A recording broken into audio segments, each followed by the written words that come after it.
Здравствуйте, дорогие друзья! Я рада вас приветствовать на моем канале. Сегодня в данном видео я готовлю один из самых праздничных, всемирно известных тортов. Это торт «Красный бархат». По многочисленным просьбам готовлю сегодня этот торт именно большого диаметра, 26 сантиметров в диаметре. Торт, приготовленный по этому рецепту, который я сегодня показываю, получается необыкновенно просто влажным и сочным, без пропитки. То есть коржи получаются очень насыщенные во вкусе, именно такие, какими они и должны быть. Прекрасно нарезаются. Торт, который идеально смотрится в разрезе и просто необыкновенно, незабываемо вкусный получается по вкусу. Сразу хочу сказать, что все ингредиенты, которые я сейчас буду показывать, указывать, это на один корж 26 сантиметров в диаметре. Потом я все это напишу подробно в описании к данному видео. Сейчас мы берем всех ингредиентов именно на один корж. И каждый корж будем выпекать отдельно. Итак, сначала растворим краситель. Мне понадобится пахта, бутермильх по-немецки, кто в Германии живет, девочки, так же, как это и есть в оригинальном рецепте, 120 мл.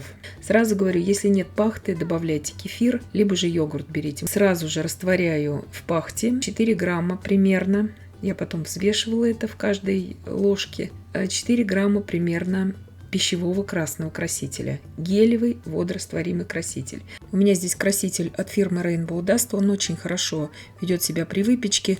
Также можете брать свои любимые проверенные гелевые или же сухие водорастворимые красители пищевые. Смесь с красителем отставим пока в сторону. 180 грамм муки, 20 грамм кукурузного крахмала, 6 грамм какао-порошка, обязательно щепотка соли, без горки 1 чайная ложка разрыхлителя и 1/4 чайной ложки соды. Все это перемешиваем и пока отставляем в сторону. 60 грамм размягченного сливочного масла я взбиваю, чтобы оно так объединилось и немножко пышным стало. И добавляю туда 180 грамм сахара.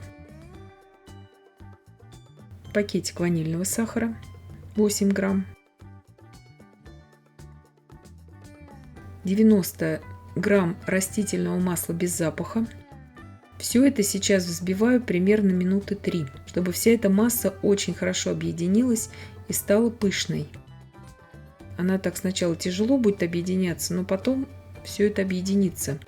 2 крупных яйца. Добавляю сюда отборная категория или размер L в Германии, да, где я живу.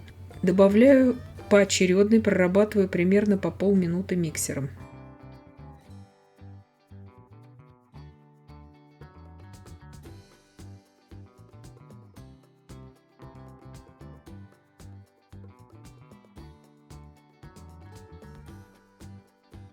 Вот такая пышная масса должна у нас в итоге получиться. Просеиваю туда всю заранее приготовленную нами сухую смесь.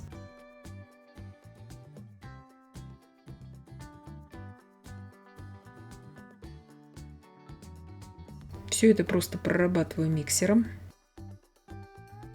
Просто чтобы масса объединилась.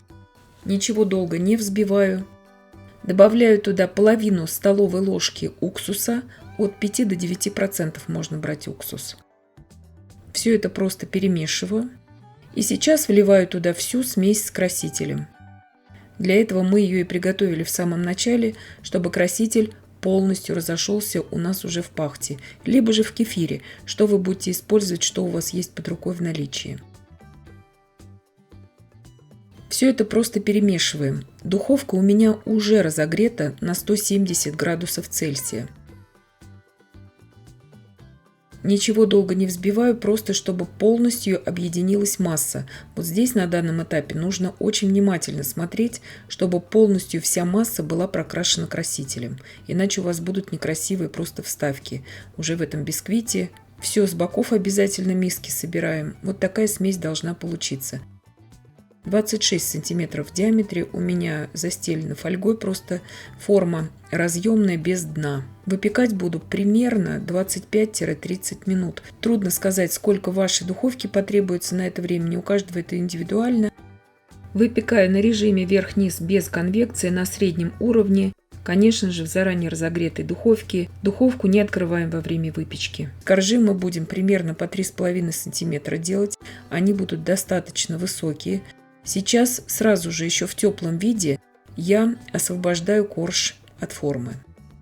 И каждый корж я сейчас буду выпекать отдельно, как я уже сказала. В красном бархате это очень часто бывает, чтобы каждый корж выпекался именно отдельно.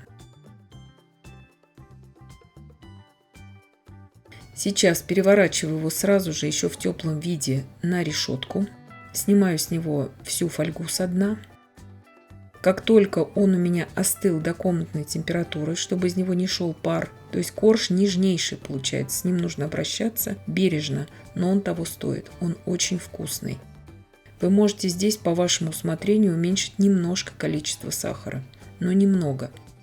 И выпекаю уже следующий корж, пока тот остывает. Приготовила то же самое, те же самые ингредиенты. И так же, как только он испекся, я его сразу же извлекаю из формы. Также переворачиваю на решетку. Буквально тающий во рту будет у нас корж. И вот так в пищевом пакете я сейчас его уберу в холодильник. На пару часов можно на ночь убрать. Каждый корж я отдельно буду сохранять, и каждый корж буду отдельно вот так вот ставить в холодильник.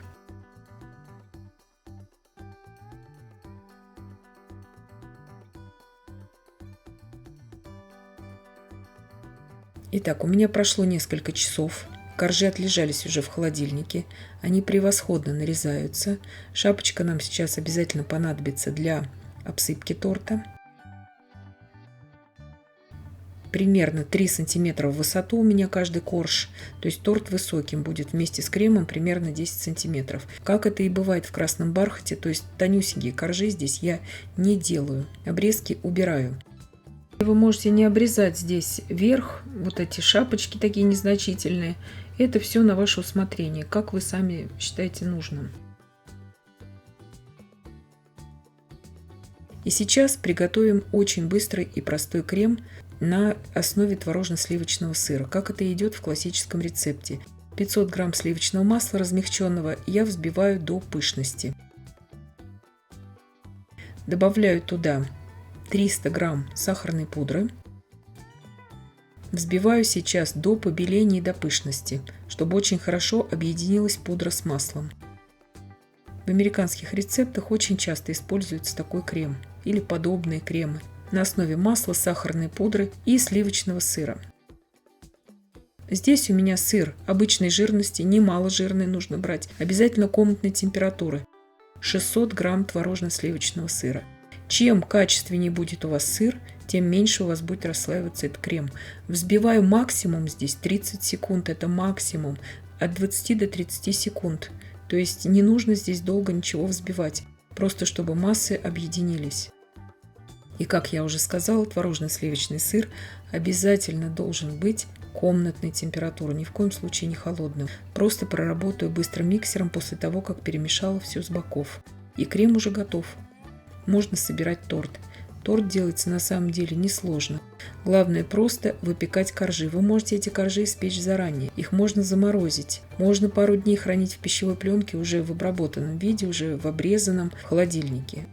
Сразу отвечаю на вопрос в комментариях, можно ли выпекать это все одним коржом. Теоретически можно, но будут подгорать дно и бока. Не то чтобы даже подгорать, но они изменят сильно свой цвет.